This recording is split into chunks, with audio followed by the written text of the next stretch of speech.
ادعای تلفات سنگین در پنجشیر طالبان و جبهه مقاومت. سلام بیننده عزیز، با کانال مشال نیوز خوش آمدید. آدرس مشاهده ویدیوها را فراموش نکنید که ویدیوهای ما را لایک و سابسکرایب کنید که از اخبار من باخبر شوید.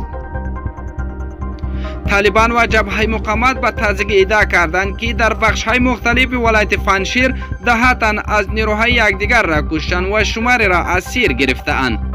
ذبیح الله مجاهد سخنگوی طالبان در توییت ادعا کرده که نیروهای این گروه در یک عملیات در پنجشیر 40 عضو جبهه مقاومت را کشتند و 110 تن دیگر را بازداشت کردند.